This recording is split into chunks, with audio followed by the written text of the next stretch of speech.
is yours. Thank you, City Manager Tippin, and good evening, Honorable Mayor and members of the Council. My name is Dan Beans. I'm the Interim Director of Electric Utility. I am pleased to present tonight the June 30th, 2017 financial report, along with industry activities update and the 2016 power content label. As this is the Electric Department's final financial report for the fiscal year 2017, I will briefly go over the staff report and then share some financial and other highlights of the past year. Retail revenue for the year actually came in slightly below our forecast, but it is important to note that this forecast was done 2 years ago, and we have become much more adept at planning and forecasting sales. Even so, our overall fiscal year results are significantly more positive than projected. This positive outcome has increased our unrestricted cash balance, which at the end of June was 147 days. And this is within the policy requirements of the City Council financial management policy for REU, which has a goal of 150 days. In February, we refinanced a portion of the 2008 bonds, which will save $7.3 million in debt service payments. And through the refinancing process, Fitch reaffirmed our credit rating as an A+ for an issuer. That happened in November. And that's similar to a higher personal credit score. It is a testament to our financial management, and it helps keep our interest costs low.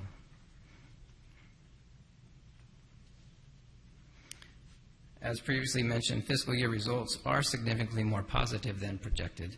A few key drivers of this are as follows.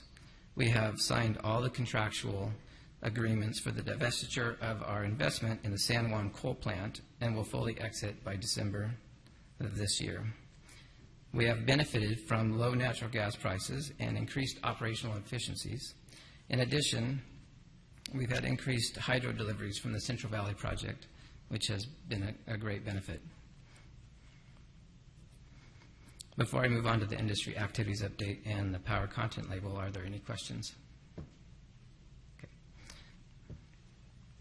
The Governor recently signed legislation extending cap and trade through 2030. This legislation was widely supported by the California business community, as it was better than the other proposed alternatives, such as direct regulation of carbon-emitting entities. This extension of cap and trade is good news for Reading. We are able to use the proceeds from this program for the benefit of our community. We received council approval in April to spend $6.5 million in proceeds received from the sale of carbon allowances to support the Reading community in compliance with state and council policy. We are collaborating with multiple community partners. Public Works is one of them for non-motorized transportation, community services for our shade tree program, self-help home improvement project for low-income energy efficiency, and several public and private organizations for transportation electrification. Yesterday we learned that the Governor's office has heard about our cap and trade programs, our funded programs, and have asked us to participate in a workshop. So we'll be doing that next month. Another item on our radar is California's SB 100, which would increase the 2030 eligible renewable target from 50% to 60% and set a target of 100% clean energy by 2045. Also attached to the financial report is our annual power content label. This is required by SB 1305. This annual disclosure compares our resource mix to the rest of the state. You can see that our portfolio included 29% eligible renewable resources comprised of mostly wind energy and some small hydro from our Whiskeytown generator. In addition, while the state does not consider large hydro as eligible renewable, our resource mix was 53% carbon-free, which exceeds the balance of the state in both categories. So looking forward, we have developed a budget for the next two-year cycle with a reduction of $15 million from fiscal year 2017 to fiscal year 2019. Even with this budgeted reduction, we are continuing to look at ways to structure and operate the organization efficiently and to create even more savings. As I mentioned earlier, there were several factors that helped us achieve these outstanding results this past year. It is important to note that while good rain years and low gas prices are helpful in keeping costs low, the real power behind your community-owned utility are the people who work hard to ensure the community's assets are maintained and operated safely and efficiently. And while on the subject of budgets, allow me to briefly recap our rate history. Please note the comparison of rates, the difference in rates between REU and PG&E. The gap representing the difference came closer between FY 2009 and 2014, when the Council at that time approved 6 consecutive rate increases of 7.84%. Those increases were necessary to account for the restructuring of the federal hydro contract, from which we received much of our energy. And since that time, though, our rate increases have been 0% in 2015, 1.5% in 2016, 0% in 2017, and staff is constantly looking for ways to provide high-quality, reliable service in a more positive or more effective, in a more efficient way. To that end, several positive financial developments have either occurred recently or are being contemplated. So it is our hope that when we return to City Council this fall, we will be able to recommend reducing or even eliminating the 2018 general rate increase. If this rate increase were to be eliminated, this would mean that the electric rates over a 5-year period from 2015 to 2019 would increase a grand total of only 1.5%. Clearly, this is a positive for Reading and a multi-million-dollar benefit to the citizens. If I may switch gears, I wanted to touch briefly on the upcoming solar eclipse. That's going to occur in a few days on August 21st. We currently have almost 8 megawatts of customer-owned solar in Reading. And when the eclipse occurs, we expect to lose around 6 megawatts. The state of California is expecting to lose about 1,000 times that, between 5 to 7 gigawatts. And just for your reference, 1 megawatt could serve the demand of between 750 and 1,000 homes. The employees of REU are prepared for the loss of solar generation and have a plan to mitigate the effects of the eclipse. We will have our generators operating to keep Reading's portion of the grid balanced.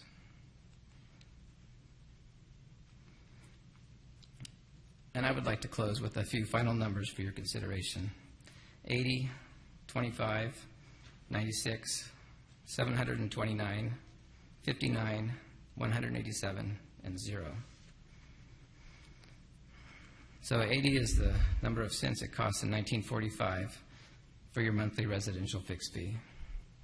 And that did not include the 4 cents per kilowatt hour for energy. 25 is the millions of dollars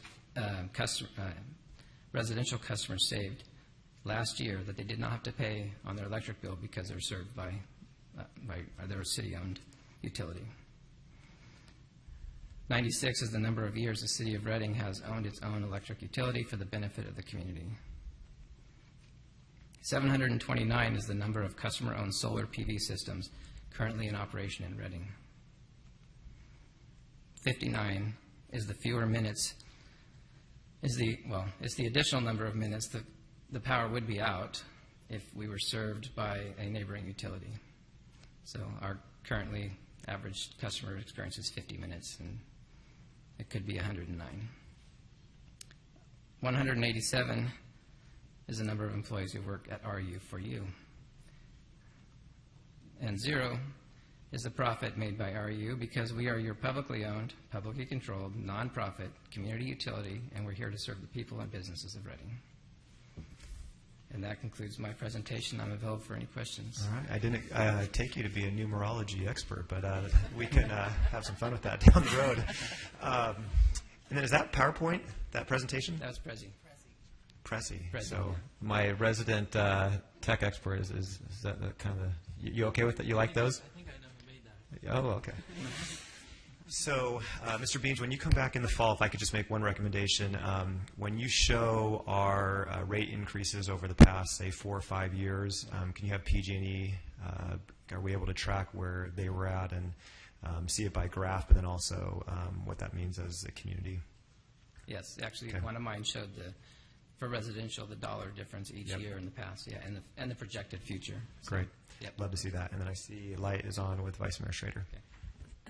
Thank you very much for that PowerPoint. That was, I think, was that your first PowerPoint here before the council? Yes.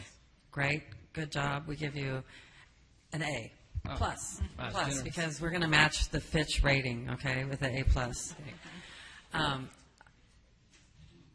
I just, I think that this kind of information is really helpful, and I appreciate that you took the time and your staff to put this PowerPoint Prezi together.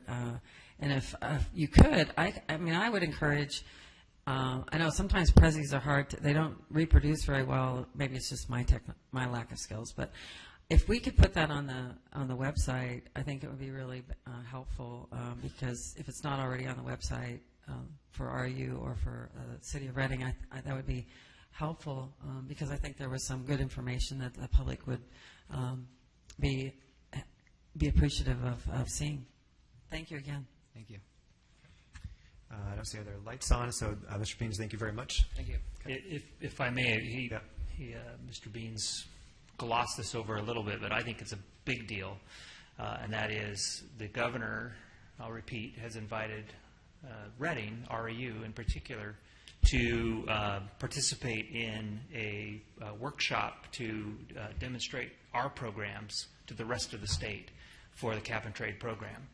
And that's because of the innovation, the broad spectrum that we're applying it to, from electric vehicles to shade trees to electrification, or to electrification of transportation, including pedestrian and bikeways. And that's many other utilities are simply doing the easy lift. They're given a little rebate here, or they're doing something here, and our program is very, very impressive, and it's being recognized statewide. Right. And actually, we need a first and a second to accept the report. I'm going to do that. Great. We got behind on that. I make a motion that we accept the report, and I want to. Could I just add to that if we could have another report in 2 or 3 months to give us an update on some of the results of those reinvestment in our community, I think that would be really helpful to see.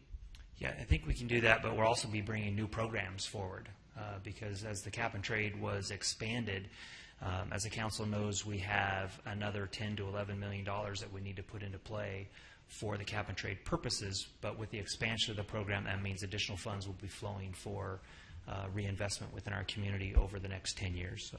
Right. Thank you. So I'll make a motion that we accept the report. I'll second. All right. We have a first and a second. All those in favor signify by saying aye. Aye. Any opposed? That passes. Okay. Moving to